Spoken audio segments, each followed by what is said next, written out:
long as I have the power, Khan, you will never rule this world. As long as the portal remains open, your world becomes my world! Mortal Kombat 2 came out the other day, and it did not disappoint at all.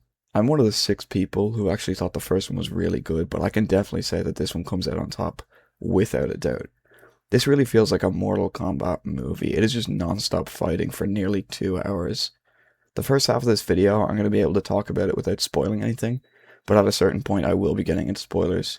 But for now, it's spoiler-free, and I will say later on when I'm getting into spoilers. Also, since the movie came out like 4 days ago, I obviously don't have any clips on the movie, so I'll just be using trailer shots and behind-the-scenes footage for this video. Anyway, onto the review.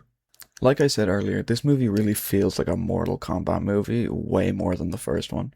It is all about the tournament, with aspects of a larger story sprinkled in every once in a while. This movie moves at a breakneck pace. The first 20 minutes mainly serve to set up the story, and after that it is just fight scene after fight scene after fight scene, and I wouldn't want it any other way. I don't exactly expect a groundbreaking story from the Mortal Kombat movie. There are so many fights in this movie. Sometimes a character is introduced solely to punch another character for 5 minutes, and then they leave the movie. Anytime something like this happens, however, it's set up in a way that makes sense, and I was never left wondering why a character was only really in one scene. Mortal Kombat has a lot of characters. They can't all get extensive screen time.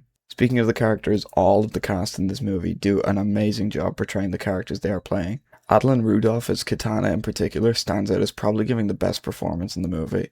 And I'm shocked she wasn't shown off more in the trailers because the movie is basically about her.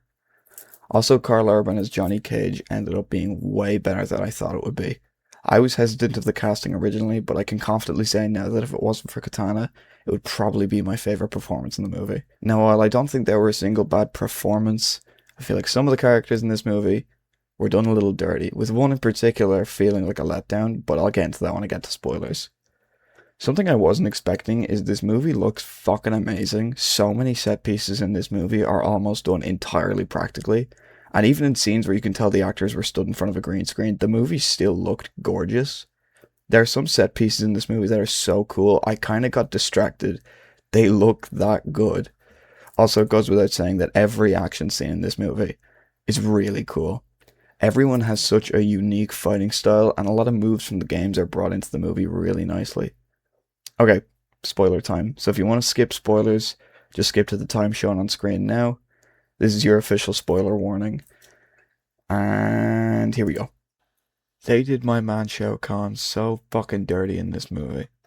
Now don't get me wrong, the dude looks awesome, he is humongous, his voice is sick, and his fight scenes are really cool. But he gets his ass beat every time he fights someone. I thought there was going to be scenes of him just plowing through people, and he still does kill people in the movie, but he usually has to get his shit kicked in before he can do that. The worst of it is probably around a quarter of the way through the movie when he fights Cole Young and nearly dies. He just got so lucky that Quan Chi granted him immortality before the fight, otherwise the big bad of the movie would have died before the movie was even halfway done. Now yeah, he does go on to smash Cole's head in like a watermelon, but the fact that he needed to rely on immortality to win just kind of rubbed me the wrong way. I do like that Kitana kills him in their final fight together, although I'm sure they'll bring him back to life at some point. But his death was incredibly cool. He is still very cool in the movie, and physically he is terrifying. I just wish he got the chance to show off more of his stuff. There's a scene near the end of the movie where he fights basically all the main cast at once and fucks them up. And it's really cool. I just wish he was that tough to fight the whole movie because I really love the idea of Kitana being the only one capable of killing him. But look, it's not a big deal. He still rocks and is still an improvement over the last time Shao Kahn was done in live action. That movie is still a masterpiece though, don't get me wrong.